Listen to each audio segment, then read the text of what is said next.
dia tonga soa tao amin'ny fandaharana zany firesanty aty Kanada indray ianao. Ny lohateny izay hoadihadintsika androany zany dia ny lohateny mitondra ny hoe ny vola ve sa ny hevitra no mahatafita amin'ny fiainana.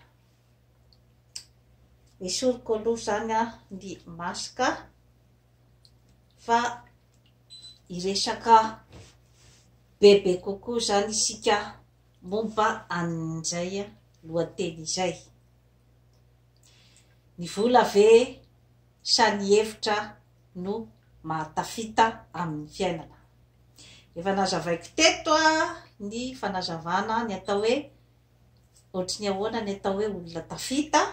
Averiko indray mandeha zany ny olona tafita dia izay natotosa ny tanjona izay tiany hotratrarina amin'ny fiainana ary dia mahatsapa an'izay hoe karazana fitonian-tsaina sy izay hoe mitango ny vokatry ny asa sy ny fikirizana nataony nandritry ny androm-piainana zany ny olona anankiray dia mahatsiaro sambatra.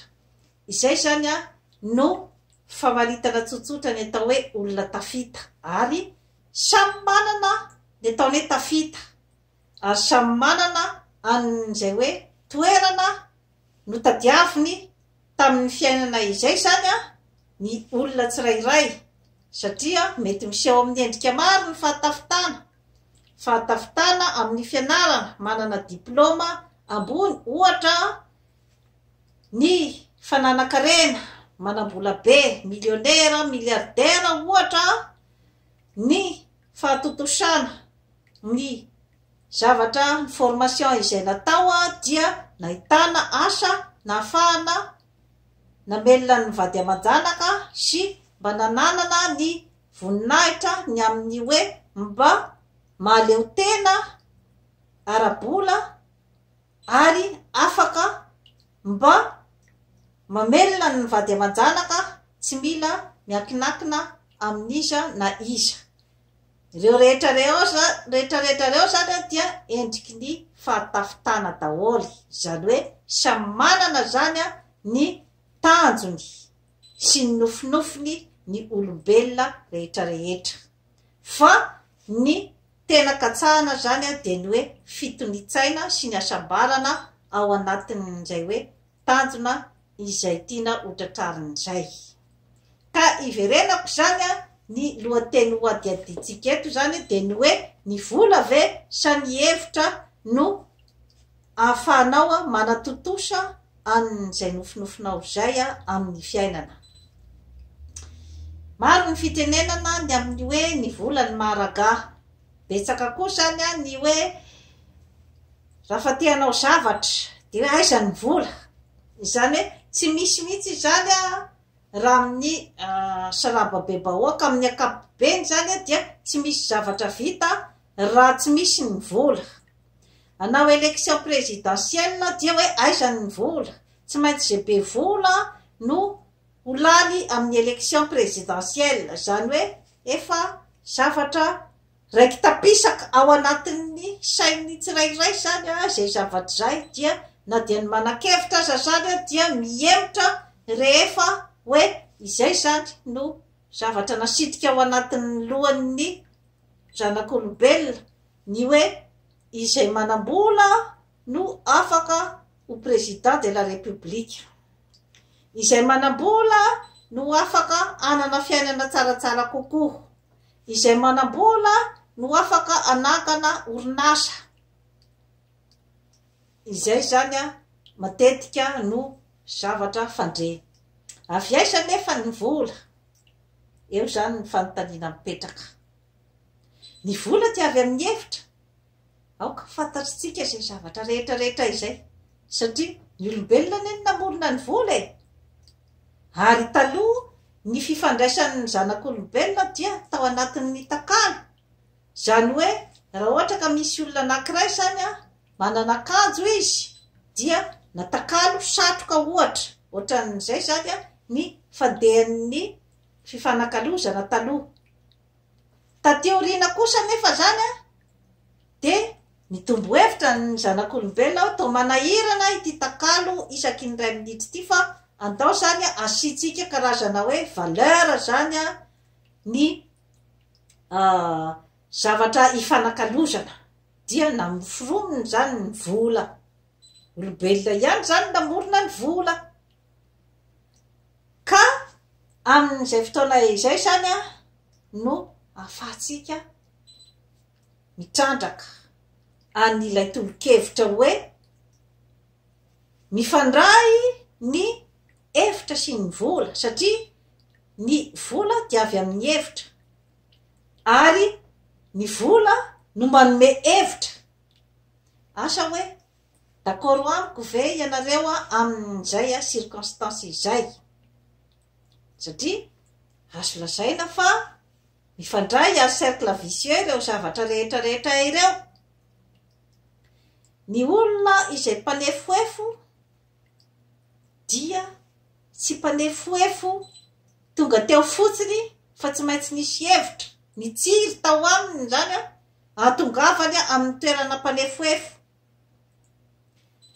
tsy ampidiry koa zany ny hoe mpandova ohatra hoe efa mpanefoefo ny ray aman-dreniny dia nandray fotsiny izy zany kanefa tadidio fa raha ohatra ka tsy manan-kevitra ilay mpandova ny amin'ny hoe anodinana ny vola eo am-pelantanany dia zava-poana ny vola eo am-pelantanany satria anjavona rehefa tsy misy ny hevitra hoentina anodinana ny vola tsara ho fantatritsika zay zavatra rehetrarehetra zay satria rehefa tsy mihodina ny vola dia lany satria ny lalàna ny fiainana amin'izao fotoana izao dia lalàna ny consommation ka rehefa miconsomme ianao zany dia mandany vola ary mba hoentinao anerana an'izay fandaniana izay dia tsy maintsy mitady vola ianao ary hoentinao mividy ny zavatra zay tianao ho consomena dia tsy maintsy mitady vola ianao tsy maintsy manam-bola ianao eo zany no mampiodikodina ny hoe hevitra ve sa vola no mahatafita tamin'ny fiainana ny antony anolorako an'ity karazana fanadiadiana ity mantsy zany dia mba hoentiko ampisokatra ny saitsika malagasy indrindrandrindra ny tanora satria manana an'izay karazana fomba fihevitra zay ny saramba bembahoaka hoe isak'izay misy zavatra atao dia aizany ny vola tsisy ny vola isaky misy tolo-kevitra na projet izay atao dia hoe aizany ny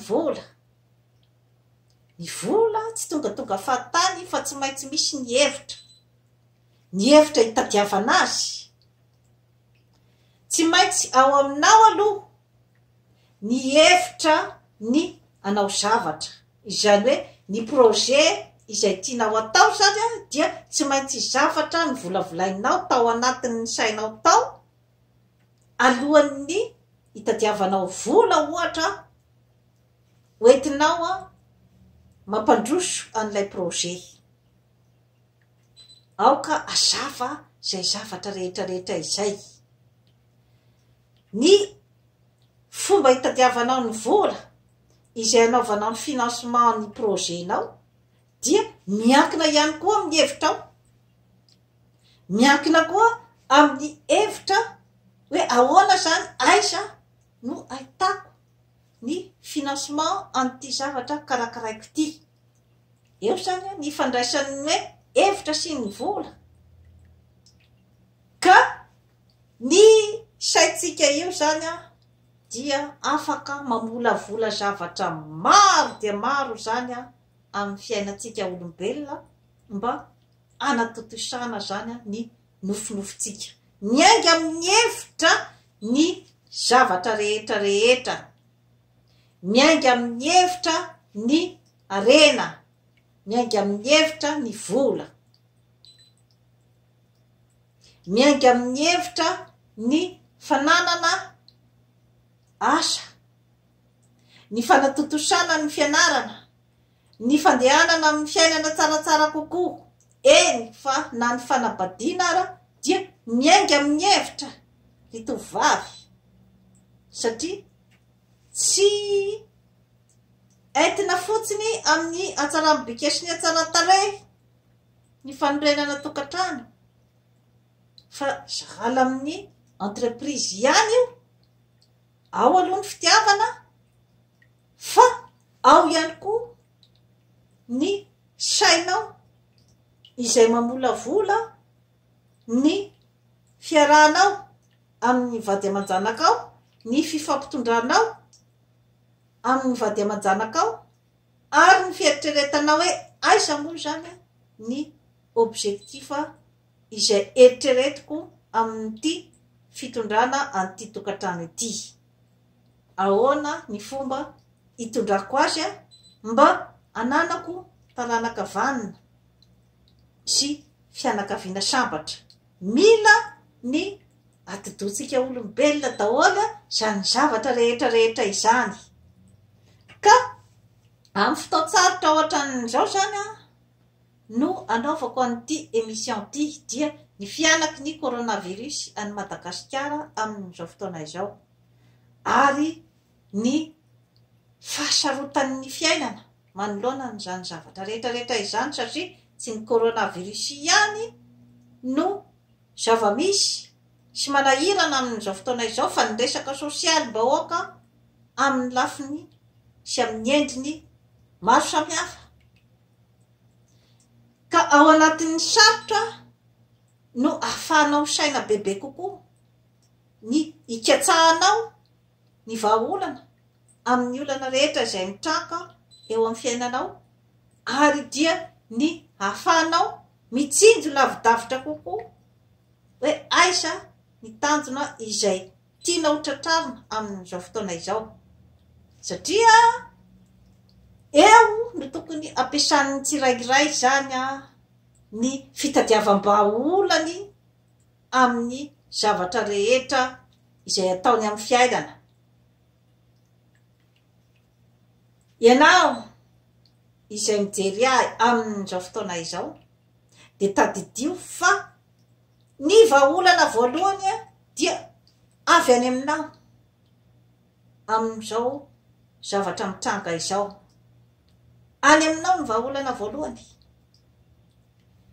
dia ny fakanao ny information rehetra amin'ny hoe ahoana ny fomba iarovatena amin'ity coronavirus ity, ahoana ny fomba atafavoahako ny fiainako mandritra n'ity coronavirus ity, ary inona ny zavatra mety hitranga rehefa vita ity coronavirus ity. Ity moa zany aloha dia hatramin'izao na ny manam-pahaizana indrindra eto ambonin'ny tany dia mbola tsy misy afaka maminavina ny amin'ny hoe atraiza marina moa zany no tena hiatefan'izy ity. Raha eo matsy zany no hiatsoko ny tsirairay ny ahay andiny tena sy ijery hoe aiza marina ny lalakombana amin'izao fotoana izao. Ka eo zany no ametrahako ny hoe ampiasao ny hevitrao ray manontolo, indrindra zany amin'ny fioboana ao Madagasikara, dia ampiasao ny sainao mikaroa ahoana ny fomba atafavoahanao, atafavoahan'ny fiainanao amin'izao fotoana izao. Ary rehefa mahafantatra ny information rehetra ianao, dia eo ihany koa no tokony ho fantatrao fa tsy irery ianao amin'izao fotoana izao, fa eo ihany koa ny mpitondra fanjakana izay tokony ijery ny olanao ka ny fahaizanao mampiseho an'izay hoe inona ny olanao. Iza siza daholo ny olona mitovitovy olana aminao amin'izao fotoana izao, izay karazan-kevitra rehetrarehetra izay zany no atolotrinao ny mpitondra fanjakana satria resaka survie zany amin'izao fotoana zao ny akamarozan'ny olona zany no tanjony kanefa tsy ity coronavirus ity ihany no hitondra ny fiainana fa mbola misy ihany koa ny fiainana aorianan'ity dia ny hoe ahoana ny atafavoako ny fiainako zany aorianan'ny coronavirus mbola ao ny resaka asa mbola ao ny resaka fivelomana mbola ao ny resaka fahasalamana tokony zany zay zavatra rehetrarehetra izay dia efa mba hojerevanao akaiky ny planification ny fiainanao satria iza moa no afaka anao an'izay amin'ny toeranao ianao ihany no afaka manao ny planification ny fiainanao fa saingy ny olona hafa izay afaka anampy anao izay no tokony hojerevanao hoe isa sisa ny olona afaka mety anampy ahy amin'ny tanjona izay tratrariko satria amin'izao fotoana izao zany no tokony ampivoaka ny créativité ny tsirairay ka dian'izao jereva hoe inona ny tanjonao na mpanao politika ianao na mpandraraha ianao na mbola mpianatra dia tokony efa ho fantatrao zany ny hoe inona zany ny tanjonao tokony ho fantatrao tsara zay zavatra zay ary tokony hanananao fikarohana ny momban'izay efa misy ny information amin'ny internet ny information rehetrarehetra amin'ny télévision ny information amin'ny boky izay tokony ho karohanao hoe aiza no mifanaraka amin'ny zavatra izay katsahanao ny tanjona izay tianao tratrarina fotoanany zao raha mpanao politika ianao ka mieritreritra ny anova zavatra ohatra ao Madagasikara moa ve voatery tsy maintsy ny vola moa ve voatery ny mpanefoefo no tsy maintsy afaka anova zavatra ao Madagasikara anovan'ny fiainanao anovan'ny fiainan'ny malagasy izay zany dia tokony ho fanontaniana mipetraka amin'ny mpanao politika amin'izao fotoana izao satria raha manana projet ianao dia tsy hoe efa ho tonga eo ny élection présidentielle manaraka voazay ianao voazay vo olona tsy manana projet tsy manana inona no hirotsaka satria hoe taitaitra tapoka eo ianao fa zavatra tokony efa zavatra efa homaninao ela be aorianan'ny élection présidentielle ny vina rehetrarehetra izay tianao atolotra ampandrosoana ny firenena ka ao anatin'ny hevitra no tena matanjaka indrindra raha resaka fampandrosoana firenena ny vola dia fitaovana ihany iny fa ny hevitra tsisy afaka manala ny hevitrao ao anatin'ny hevitrao ao anatin'ny lohanao ao ary misy ny fitenenany razantsika hoe ny hevitry ny maro mahatakadavitra mamorona gropy n'olona maromaro izay mitovy frena manaova ny vina matanjaka izay mifanaraka amin'ny fomba fisainan'ny malagasy izay mifanaraka amin'ny zavamisy ao Madagasikara sy ny toetoetran'ny olona ao Madagasikara izay ihany no ahafahanao mametraka ny karazana vina mpampandrosoana izay mety hoy aho raha ohatra ka matanjaka ny sainao, matanjaka ny gropy izay formenao, ary maharesy lahatra ianao,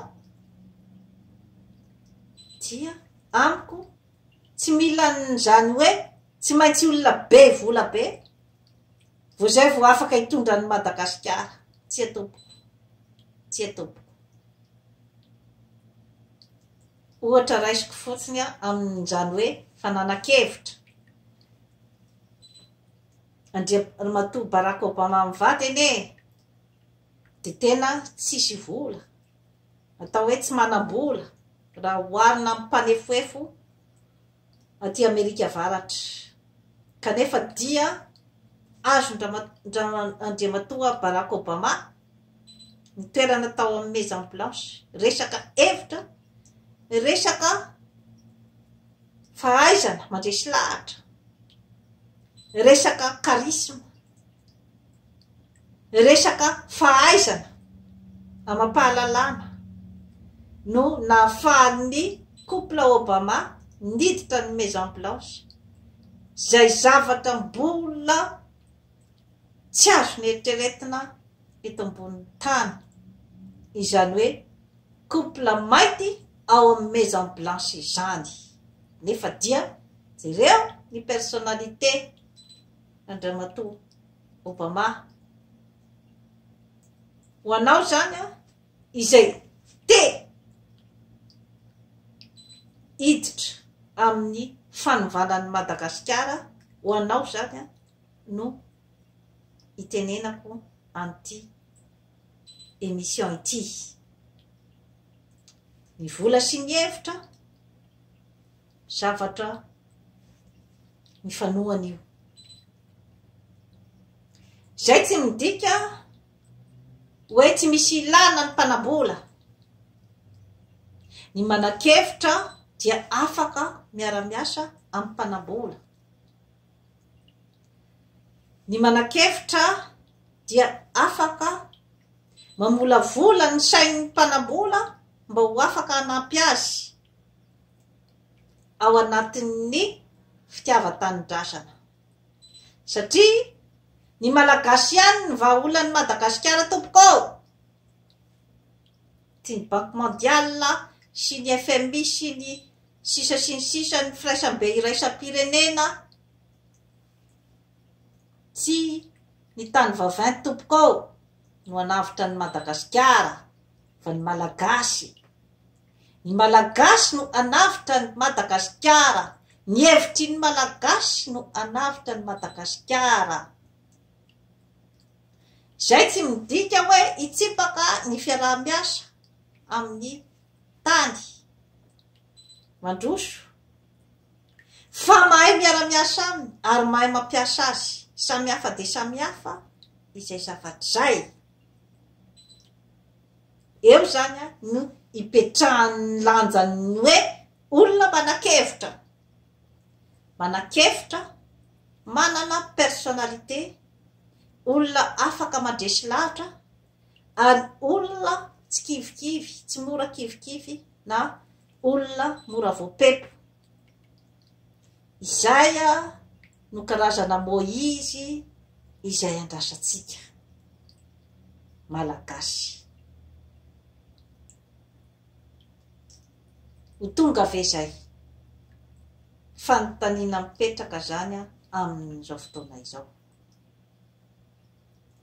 Olona mahay mampitambatra ny malagasy rehetra ao anatin'ny fahasamihafana, izany hoe fahasamihafana izay samy hisitraka ny tombotsoa izay misy ao Madagasikara. Ny tombotsoa rehetra izay misy ao Madagasikara dia hositrahan'ny malagasy tsy vaky volo ao anatin'ny fahasamihafana. Satria ny famahanan'ny olona ny Madagasikara dia hevitra tompoko fa tsy vola. ny manakevitra no afaka andresy lahatra, ny mpanambola, ny manakevitra no afaka andresy lahatra ny firenena vaventy, ny manakevitra no afaka hitady vola, ny manakevitra no afaka anana ny azon-damosina, anana ny fiandrianam-pirenena. Zay zany no tsetsasetsa tsy aritra izay atolotro anao anio. Trafikena ome mahery ambava homana ampomeritreritra. Tsy lany olo mangy Madagasikara, tsy lany olona manakevitra, fa mila ihany koa ny manam-panahy. Dia toy izay sy toy izay no azona atolotra anao anio. Manaova abonnement amin'ny Jeanne Forêt Santé aty Canada fa hanatsara ny fiainanao. Mila ombala matanjaka Madagasikara. Mila ombala matanjaka manabatana, manatsaina ary manam-panahy. Veloma tompoko.